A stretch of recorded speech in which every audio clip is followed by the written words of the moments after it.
শুভেচ্ছা। সাহিত্যের আলোয় উদ্ভাসিত হোক আমাদের সকলের চিন্তাশক্তি। আমাদের আজকের আলোচনার বিষয় মডার্ন পোয়েট ডব্লিউ.বি. ইয়েটসের লেখা একটি খুবই বিখ্যাত একটি কবিতা, দ্য সেকেন্ড কামিং। কবিতাটা আমাদের কাছে আদতে একটু কঠিন মনে হলেও যদি আমরা বুঝতে পারি তাহলে খুব একটা কিন্তু কঠিন নয়। তো কবিতাটি টোটাল 2টা স্ট্যান্জায় বিভক্ত। প্রথম স্ট্যান্জায় 8টা লাইন রয়েছে এবং দ্বিতীয় স্ট্যান্জায় রয়েছে 14টা লাইন। তো আমরা শুরু করি কবিতাটি। Turning and turning in the widening gyre, the falcon cannot hear the falconer. Things fall apart, the center cannot hold. Mere anarchy is loosed upon the world. The blood-dimmed tide is loosed, and everywhere the ceremony of innocence is wrought.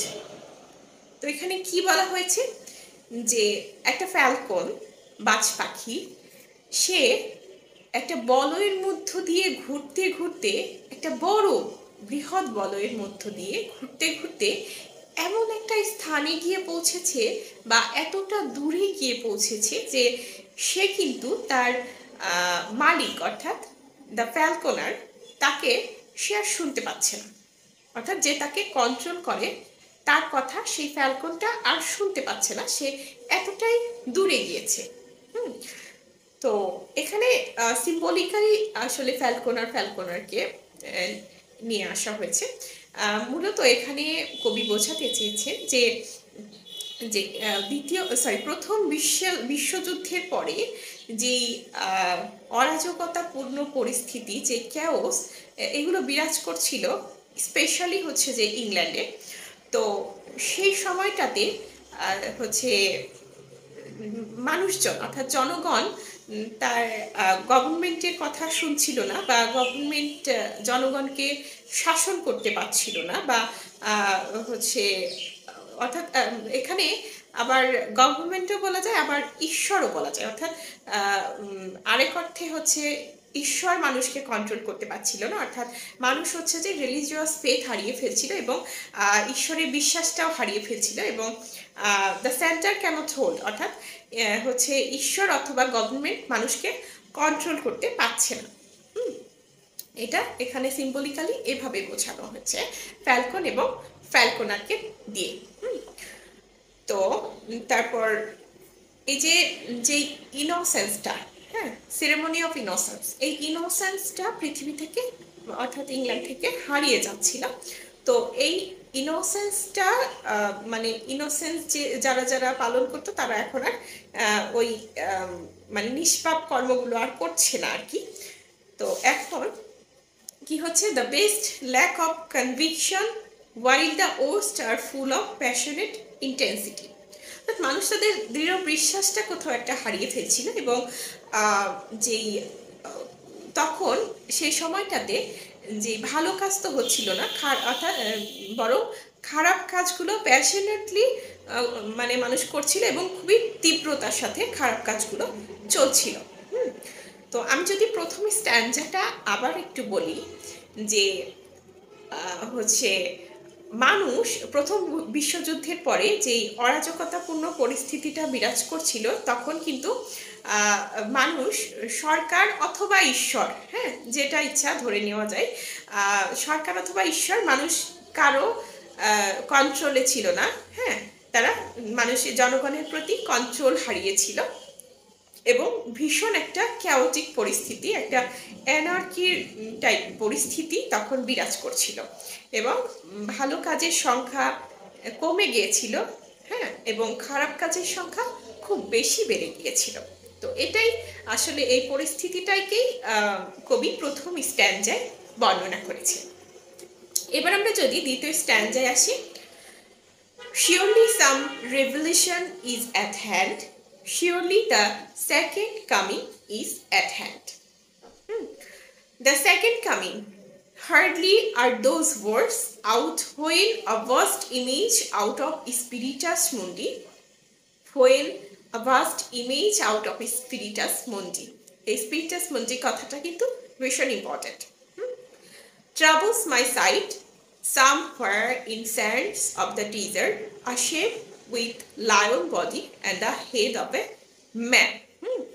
তো এখানে কি বলা হচ্ছে যে একটা revolution একটা হচ্ছে বিপ্লব, একটা পুনরুত্থান, হ্যাঁ, এটা খুবই নিকটে, এবং একটা যে সেকেন্ড কামিং, অর্থাৎ কবি এখানে বোঝাতে চেয়েছেন যে 1919 সালে সম্ভবত এটা কবিতাটি লেখা হয়েছে, এবং তার 2000 বছর পূর্বে বেথেলহামে জেসাস ক্রাইস্ট জন্মগ্রহণ করেন, সেটাকে তিনি ফার্স্ট কামিং হিসেবে অভিহিত করেছেন, এবং এখানে নিশ্চিতভাবে সেকেন্ড কামিং অর্থাৎ জেসাস ক্রাইস্টের আসার কথাই কবি এক্সপেক্ট করছেন বা বলছেন, যে একটা সেকেন্ড কামিং হতে চলেছে, নিশ্চিতভাবে একটা সেকেন্ড কামিং খুব নিকটে এই ক্যাওটিক পরিস্থিতির বিনাশ করার জন্য। হ্যাঁ,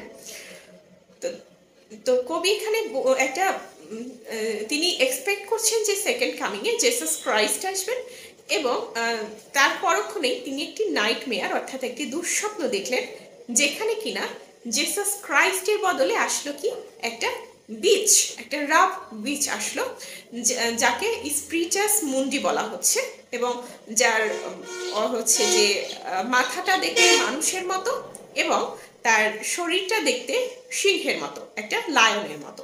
এটা অনেকটা আমরা যেই মিশরের স্পিংসগুলো দেখতে পাই, ফারাও খুফুর স্পিংস, সেখানে কিন্তু ওই স্পিংসটার মাথাটা কিন্তু মানুষের মতো এবং শরীরটা হচ্ছে যে লায়নের মতো ছিল। তো এখানে স্পিরিটাস মুন্ডি আসলে সেরকমই কিছু একটা। তো এই বীজটা তিনি স্বপ্নে দেখছেন যে জেসাস ক্রাইস্টের বদলে এই বীজটা আসছে। তো a gaze blank and pitiless as the sun is moving its slowly things, while all about it real shadows of the indignant desert birds. The darkness drops again, but now I know that 20 centuries of stony sleep were vexed to nightmare by a rocking cradle, and what rough beast! It's our come round at last. Slouches towards Bethlehem to be born.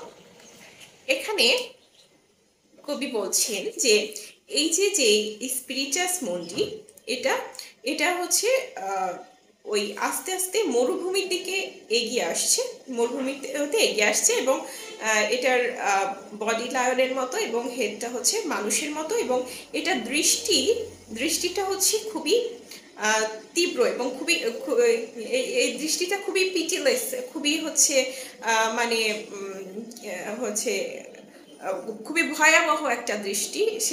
সেটা অনেকটা ডেজার্টের সানের সাথে তুলনা করা হচ্ছে, অর্থাৎ আমরা যখন দেখি মরুভূমিতে সূর্য ওঠে তখন কিন্তু সেই সূর্যটার রূপ খুবই ভয়াবহ হয়, খুবই পিচলেস হয়, হ্যাঁ, নির্দয় হয়, সেরকমই দৃষ্টি এই হচ্ছে স্পিরিটাস মুন্ডির, যেটা হচ্ছে স্লোলি এগিয়ে আসছে, এবং এই স্পিরিটাস মুন্ডিকে দেখে যে ডেজার্টের যে বার্ডগুলো ছিল, অর্থাৎ ডেজার্টের যে পাখি, মরুভূমির যে পাখিগুলো ছিল, সেগুলো ভয়ে পালিয়ে যাচ্ছে, এবং এটা হচ্ছে একটা ডার্কনেস চলে আসছে। হ্যাঁ, এবং এই স্পিরিটাস মুন্ডিটার একটা স্টোনি স্লিপ ভেঙে গেছে, মানে 2000 বছরের একটা হচ্ছে তীব্র ঘুম, হ্যাঁ, এটা কিন্তু ভেঙে গেছে, এবং সে আস্তে আস্তে এগিয়ে আসছে। কবি এখানে প্রশ্ন করছেন সে কি বেথেলহামের দিকে, মানে সে কি বেথেলহামে জন্মগ্রহণ করবে, হ্যাঁ, এরকম একটা কোশ্চিন করছে, রেটরিক কোশ্চিন। তো এই ছিল আমাদের আজকের কবিতা। তো আমি আবার যদি সেকেন্ড স্ট্যান্জাটা আবার একটু বলে নিই, আমি ভুলে গেছি বলে নিতে। তো সেকেন্ড স্ট্যান্জা যদি আবার সংক্ষেপে একটু বলি, যে একটা সেকেন্ড কামিং অবশ্যই হবে, এবং সেকেন্ড কামিংটা কবি এক্সপেক্ট করছেন জেসাস ক্রাইস্ট, যেমন তিনি 1919 সাল থেকে পূর্বে 2000 বছর পূর্বে একটা ক্যাওটিক পরিস্থিতি থেকে উত্তরণের জন্য ফার্স্ট কামিং তার ছিল, অর্থাৎ তিনি জন্মগ্রহণ করেছিলেন বেথেলহামে, এবং তিনি দ্বিতীয়বার আসবেন, আবার জন্মগ্রহণ করবেন মানব মানবতার অর্থাৎ হচ্ছে মানব জাতির একজন ত্রাণকর্তা হিসেবে আবার তিনি জন্মগ্রহণ করবেন এবং পৃথিবীর এই ক্যাওটিক পরিস্থিতিটা ঠিক করবেন এই এক্সপেক্ট করছেন। কিন্তু তিনি পরক্ষণে একটা নাইটমেয়ার অর্থাৎ দুঃস্বপ্ন দেখলেন কি এখানে জেসাস ক্রাইস্টের বদলে একটা বিস্ট আসছে, সেই বিস্টটা খুবই ভয়াবহ এবং সে আস্তে আস্তে এগিয়ে আসছে তার ভয়াবহ দৃষ্টি নিয়ে। হ্যাঁ, তার ঘুম ভেঙে গেছে। তো এই ছিল আমাদের আজকের কবিতা। যদি আমরা এটাকে দুই একবার শুনি এবং যদি অনুধাবন করতে পারি অবশ্যই আমাদের ভালো লাগবে এবং সেই সাথে আমাদের কবিতা থেকে এই কবিতাটি যে জটিল মনে হয় সেই ভয়টা দূর হবে। ধন্যবাদ সকলকে।